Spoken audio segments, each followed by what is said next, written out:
Apa jadinya jika Laut Selatan benar-benar marah? Ketika pantai Parangtritis bukan lagi tempat wisata biasa, tapi altar sakral permohonan ampun.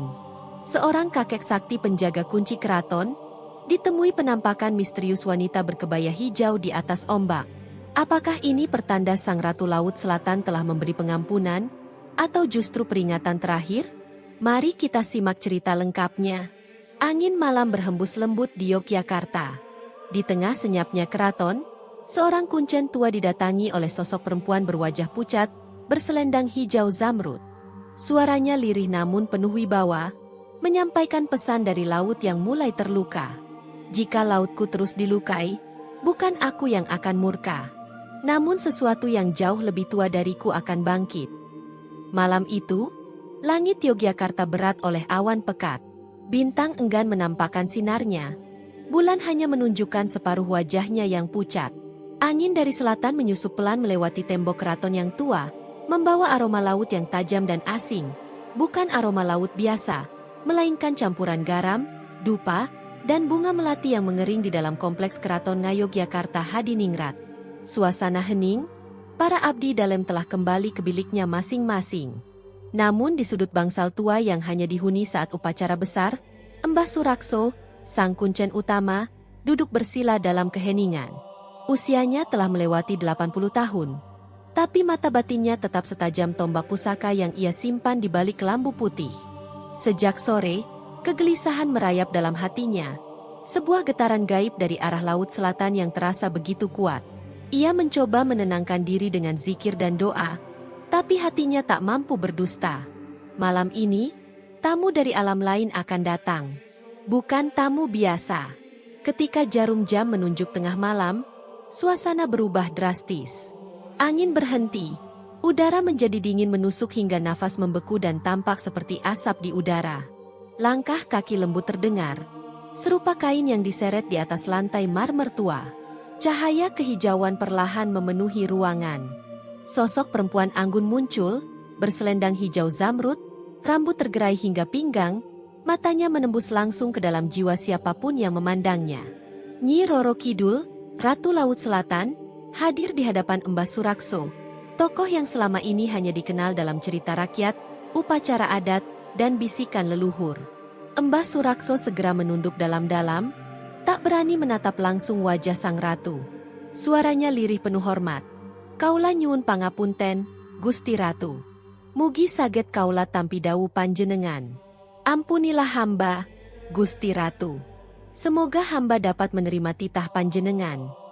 Suara Nyi Roro Kidul lembut namun syarat kekuatan dan luka.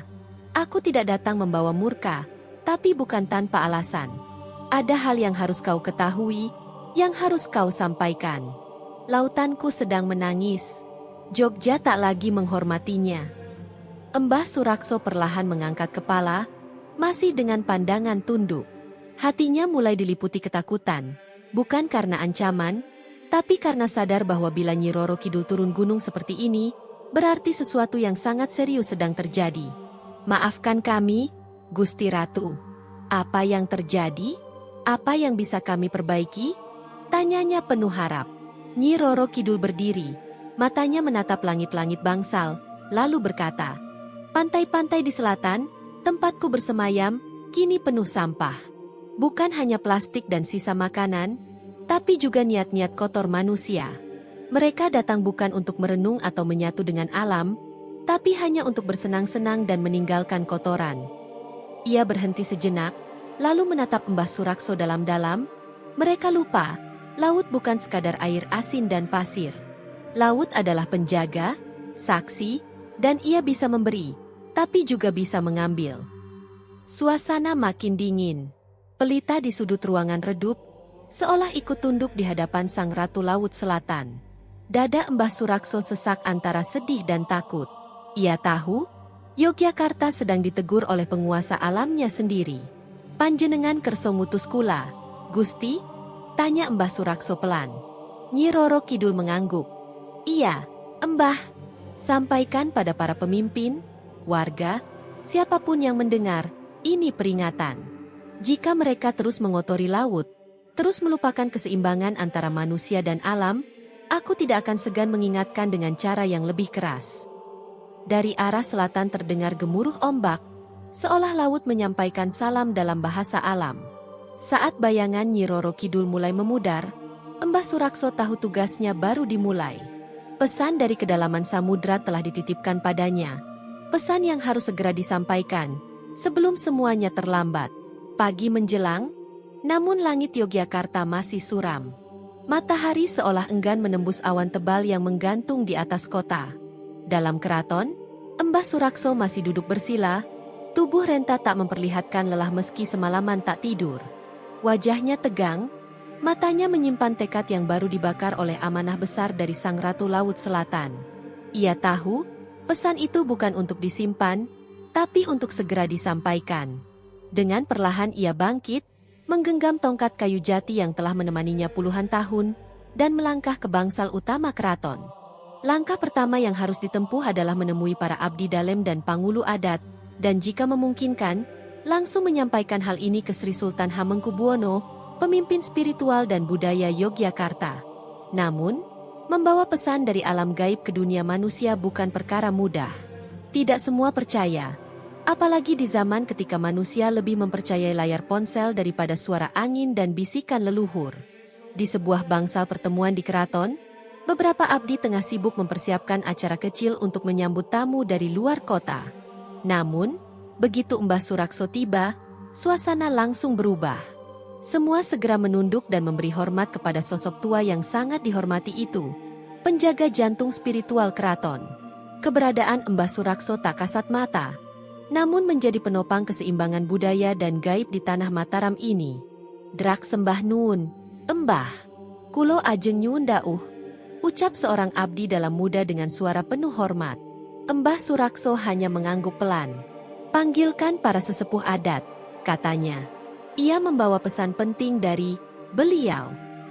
Tak perlu dijelaskan siapa beliau, karena semua yang hidup dalam tradisi keraton tahu, ketika Mbah Surakso menyebut beliau tanpa nama, itu berarti sosok gaib paling dihormati, Nyi Roro Kidul. Tak lama kemudian, 5 tokoh sesepuh adat berkumpul. Di antara mereka, ada Kiai Harjo Sutikno, tokoh kerohanian yang biasa memimpin labuhan di pantai Parangkusumo. Saat mendengar isi pesan dari Mbah Surakso, wajah mereka berubah muram. Beberapa menunduk dalam-dalam, beberapa menghela nafas panjang. Sudah waktunya kita bicara dengan rakyat, ujar Kiai Harjo Sutikno lirih.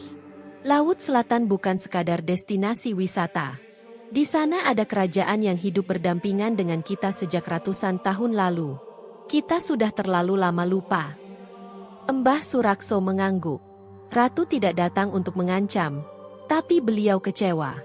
Pantai Parangtritis, Depok, bahkan Samas dan Krakal, semuanya penuh sampah. Tidak ada penghormatan, tidak ada pemahaman. Orang-orang membuang puntung rokok ke pasir seolah tak ada yang melihat. Tapi laut melihat. Hari itu para sesepuh sepakat mengadakan labuhan darurat, sebuah ritual persembahan kepada penguasa laut untuk memohon ampun dan menunjukkan itikat memperbaiki diri. Namun, lebih dari sekadar ritual, mereka juga bertekad menyusun pesan budaya yang akan disampaikan ke masyarakat luas. Mbah Surakso, meski sudah sepuh, mengambil tanggung jawab penuh untuk menyampaikan pesan itu dalam bentuk yang bisa diterima lintas generasi. Ia ingin para pemuda tahu bahwa menghormati laut bukan sekadar kepercayaan kuno, tapi kewajiban manusia terhadap alam. Sore harinya, Mbah Surakso berjalan ke pantai Parangkusumo, ditemani beberapa abdi dalam dan tokoh spiritual. Angin kencang menerpa, ombak menggulung lebih liar dari biasanya, seolah alam tahu bahwa penghuni gaibnya sedang menunggu jawaban. Sesampainya di sana, Mbah Surakso berdiri menghadap laut, lalu menancapkan tongkat kayunya ke pasir. Dengan suara penuh hormat ia berdoa, Gusti Ratu Kidul, kawulo sampun miwiti, mugi sedaya saget wangsul, datang katentreman. Entah bagaimana, ombak yang tadinya mengamuk tiba-tiba mereda, angin berhenti. Laut seolah menjawab, aku menunggu. Apakah manusia akan menepati janjinya? Hari-hari berlalu setelah malam penuh makna itu. Angin Laut Selatan masih berhembus membawa aroma garam dan bisikan tak kasat mata. Namun kini ada yang berbeda di udara. Bukan hanya para sesepuh keraton yang gelisah, tapi masyarakat luas mulai merasakan sesuatu yang tidak biasa. Berita tersebar perlahan melalui cerita dari mulut ke mulut, unggahan peziarah, hingga tangkapan kamera warga yang melihat ombak bergulung membentuk wajah misterius di Parangtritis. Banyak yang menganggapnya kebetulan, tapi tak sedikit pula yang percaya ini pertanda nyata dari dunia gaib. Seorang nelayan tua bernama Pak Suryo bahkan mengaku bermimpi didatangi sosok wanita berambut panjang berpakaian Dewa Ruyang Sanyada, yang berpesan singkat, "Jangan kau kotori rumah kami." Cerita itu menjadi viral dan memancing reaksi beragam.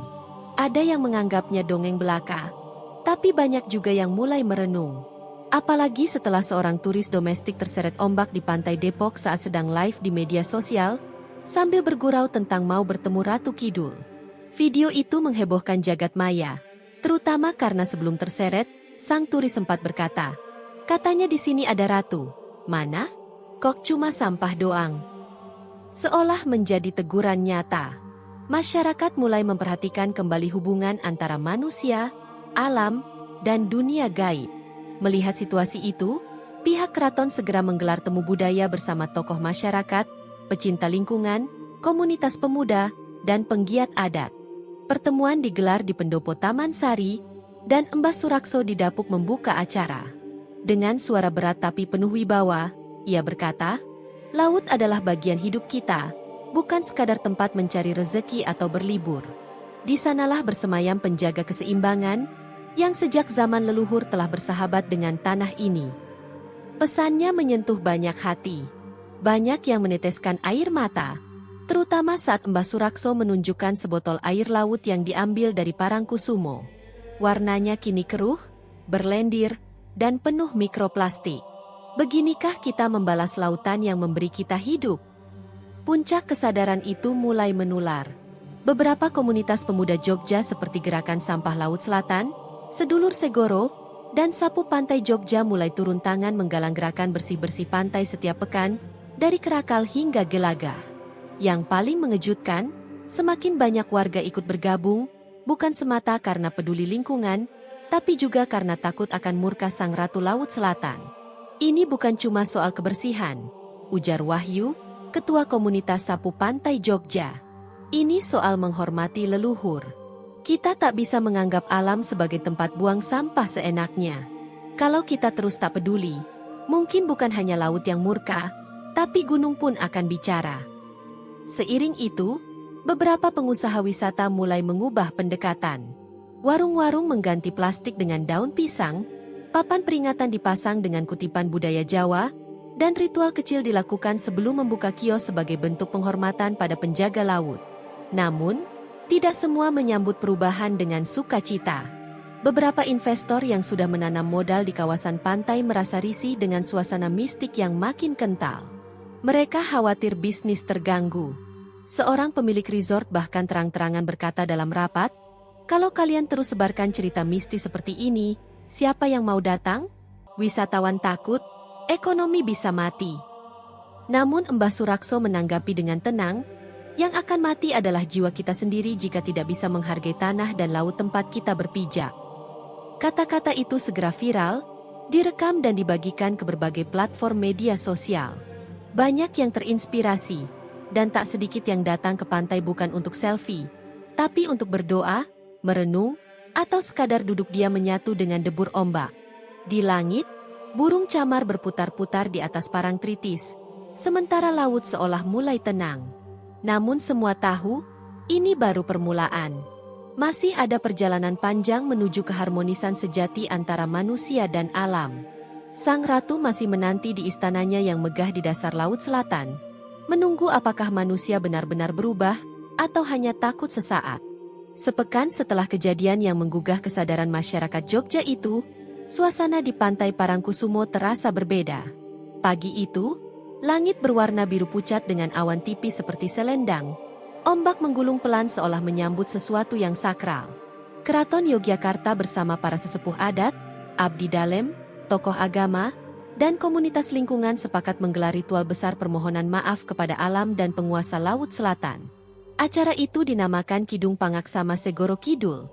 Nyanyian permohonan maaf untuk penguasa laut dan seluruh makhluk yang mendiami wilayahnya. Persiapan dilakukan selama beberapa hari. Gunungan hasil bumi disiapkan, kembang setaman dan dupa wangi dikumpulkan. Para sinden berlatih membawakan kidung langka yang dulu hanya dinyanyikan saat keraton menghadapi krisis besar. Kali ini, krisis itu bukan berasal dari musuh atau perebutan tahta, melainkan dari kerusakan moral terhadap alam. Hari H pun tiba. Dari Keraton Kilen, rombongan perlahan bergerak menuju Parangkusumo dengan mengenakan pakaian adat lengkap. Embah Surakso, Sang Kuncen, memimpin barisan sambil membawa kendi berisi air suci dari sendang Saptatirta. Di belakangnya, puluhan pemuda membawa sesaji dalam tampah dan bokor emas. Di sepanjang jalan, masyarakat berdiri menundukkan kepala sebagai tanda penghormatan. Sesampainya di pantai, sebuah altar sederhana dibangun di bibir laut, terbuat dari kayu jati tua. Di situ, Embah Surakso berdiri menghadap samudra luas. Di hadapannya, ribuan warga Jogja dari berbagai kalangan duduk bersila di atas pasir dalam keheningan sakral. Saat matahari tepat di atas kepala, Embah Surakso mulai berbicara. "Wahai Laut Selatan, wahai Ibu yang Agung, kami anak cucu Tanah Jawa datang dengan kerendahan hati. Kami telah lalai, serakah, dan melukai rumahmu. Hari ini kami tidak datang untuk meminta keberuntungan, tapi memohon pengampunan." Tangisan lirih terdengar dari warga.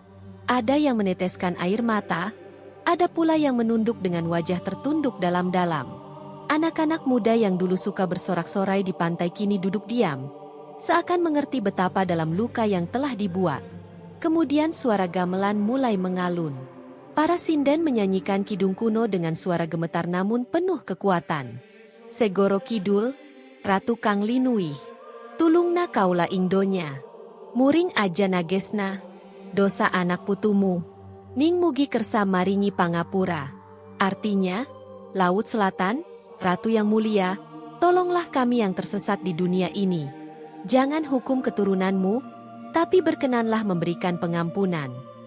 Saat kidung mencapai bait terakhir, ombak bergemuruh lebih keras dari biasanya. Bukan untuk memukul atau menerjang, tapi seolah menari, membentuk busa putih yang berputar spiral kecil. Beberapa sesepuh keraton berkata itu adalah jawaban, pertanda sang ratu telah mendengar dan memberi tanda penerimaan. Bukan karena puas, tapi masih memberi kesempatan. Lalu sebuah keanehan terjadi. Langit yang tadinya biru pucat berubah menjadi keemasan. Bukan senja, bukan pagi, tapi cahaya dari dua dunia. Seorang anak kecil menunjuk ke laut dan berseru, "Lihat, ada wanita di atas air."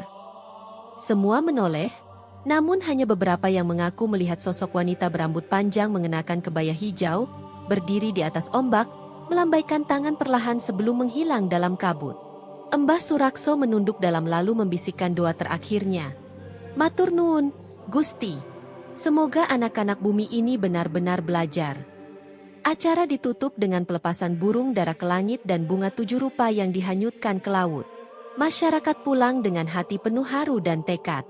Kini mereka hidup dalam kesadaran baru bahwa alam bukan benda mati, melainkan makhluk yang punya roh, punya rasa, dan pantas dihormati. Setelah itu, perubahan nyata mulai terjadi. Pemerintah daerah lebih ketat menindak pembuangan sampah di pantai. Komunitas pemuda rutin menggelar edukasi lingkungan. Bahkan kurikulum lokal di sekolah-sekolah Jogja mulai memasukkan pelajaran adat dan etika terhadap alam. Di malam-malam tertentu, saat angin laut membawa harum melati, beberapa orang masih merasakan kehadiran sang ratu. Bukan untuk menakuti, tapi sebagai pengingat bahwa bumi ini bukan milik manusia semata, melainkan milik seluruh makhluk yang tinggal di dalamnya, termasuk yang tak kasat mata, yang selalu menjaga dari kejauhan. Terima kasih telah menonton. Dan jangan lupa untuk mendukung saluran ini dengan menekan tombol subscribe, like dan share video ini. Agar semakin banyak orang yang bisa menikmati cerita-cerita menarik lainnya. Sampai jumpa di cerita berikutnya.